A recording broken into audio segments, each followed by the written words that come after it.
السلام علیکم دوستو، ہم آج آپ کو سلطان محمود غزنوی کے دربار کا ایک واقعہ سناتے ہیں۔ یہ واقعہ شبلی نعمانی کی کتاب سے لیا گیا ہے۔ تو دوستو ویڈیو شروع کرتے ہیں۔ ویڈیو شروع کرنے سے پہلے آپ ہمارے چینل کو سبسکرائب کر لیں تاکہ آپ کو ہماری ویڈیوز بر وقت موصول ہو سکیں۔ سلطان محمود غزنوی کا دربار لگا ہوا تھا۔ دربار میں ہزاروں افراد شریک تھے، جن میں اولیاء، کتب اور ابدال بھی تھے۔ سلطان محمود نے سب کو مخاطب کر کے کہا، کوئی شخص مجھے حضرت خضر علیہ السلام کی زیارت کرا سکتا ہے؟ سب خاموش رہے۔ دربار میں بیٹھا ایک غریب دیہاتی کھڑا ہوا اور کہا، میں زیارت کرا سکتا ہوں۔ سلطان نے شرائط پوچھی تو عرض کرنے لگا، 6 ماہ دریا کے کنارے چلہ کاٹنا ہوگا، لیکن میں غریب آدمی ہوں، میرے گھر کا خرچہ آپ کو اٹھانا ہوگا۔ سلطان نے یہ شرط منظور کر لی۔ اس شخص کو چلہ کاٹنے کے لیے بھیج دیا گیا اور گھر کا سارا خرچہ بادشاہ کے ذمہ ہو گیا۔ وقت گزرتا گیا۔ 6 ماہ گزرنے کے بعد سلطان نے اس شخص کو دوبارہ دربار میں حاضر کیا اور پوچھا تو دیہاتی کہنے لگا، حضور کچھ وظائف الٹے ہو گئے ہیں، لہذا 6 ماہ مزید لگیں گے۔ سلطان نے مزید 6 ماہ کے لیے چلہ کاٹنے کا وقت دے دیا۔ 6 ماہ گزرنے کے بعد سلطان محمود کے دربار میں اس شخص کو دوبارہ پیش کیا گیا تو پوچھا بادشاہ نے، میرے کام کا کیا ہوا؟ یہ بات سن کر دیہاتی کہنے لگا، بادشاہ سلامت، کہاں میں گنہگار اور کہاں حضرت خضر علیہ السلام؟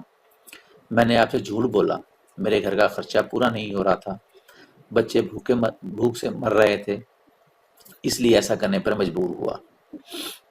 سلطان محمود غزنوی نے اپنے ایک وزیر کو کھڑا کیا اور پوچھا، اس شخص کو کیا سزا دی جائے؟ وزیر نے کہا، اس شخص نے بادشاہ کے ساتھ جھوٹ بولا ہے، لہذا اس کا گلا کاٹ دیا جائے۔ دربار میں ایک نورانی چہرے والے بزرگ بھی تشریف فرما تھے۔ کہنے لگے، بادشاہ سلامت، اس وزیر نے بالکل ٹھیک کہا ہے۔ بادشاہ نے دوسرے وزیر سے پوچھا، آپ بتاؤ اس کے ساتھ کیا کیا جائے؟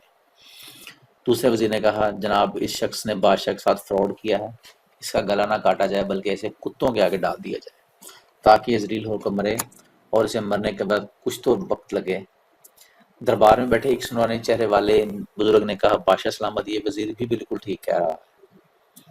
سلطان محمود غزنوی نے اپنے پیارے غلام ایاز سے پوچھا، تم کیا کہتے ہو، اس کے ساتھ کیسا سلوک کیا جائے؟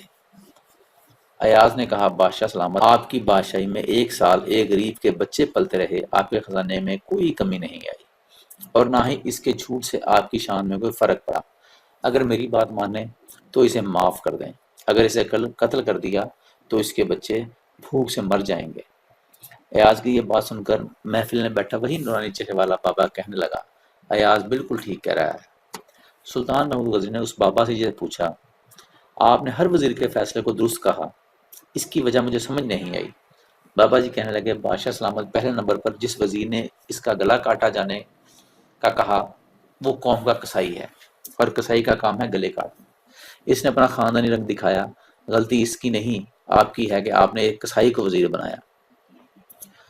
دوسرا جس نے کہا اسے کتوں کے آگے ڈال دیا جائے، وہ وزیر کا بادشاہوں کے کتے نہلایا کرتا تھا، کتوں سے شکار کھیلتا تھا، اس کا کام ہی کتوں کا شکار ہے، تو اس نے اپنے خاندان کا تعارف کرایا۔ آپ کی غلطی ہے کہ اسے ایسے شخص کو وزیر بنایا، جہاں ایسے لوگ وزیر ہوں گے وہاں لوگ بھوک سے ہی مرنا پسند کریں گے۔ اور تیسرا ایاز نے جو فیصلہ کیا تو سلطان محمود سنو، ایاز سید زادہ ہے، سید کی شان یہ ہے کہ سید اپنا سارا خاندان کربلا میں ذبح کرا دیتا ہے مگر بدلہ لینے کا کبھی نہیں سوچتا۔ سلطان محمود غزنوی اپنی کرسی سے کھڑے ہو جاتے ہیں اور ایاز کو مخاطب کر کے کہتے ہیں، ایاز تم نے آج تک مجھے کیوں نہیں بتایا کہ تم سید زاد ہو؟ ایاز نے کہا، آج تک کسی کو اس بات کا علم نہ تھا کہ ایاز سید ہے، لیکن آج بابا جی نے میرا راز کھولا ہے، آج میں ایک راز کھول دیتا ہوں۔ اے بادشاہ سلامت، یہ بابا جی کوئی عام ہستی نہیں بلکہ حضرت خضر علیہ السلام ہی ہیں۔ تو دوستو، اگر آپ کو ہماری ویڈیو پسند آئی ہو تو اسے لائک اور شیئر ضرور کیجیے گا۔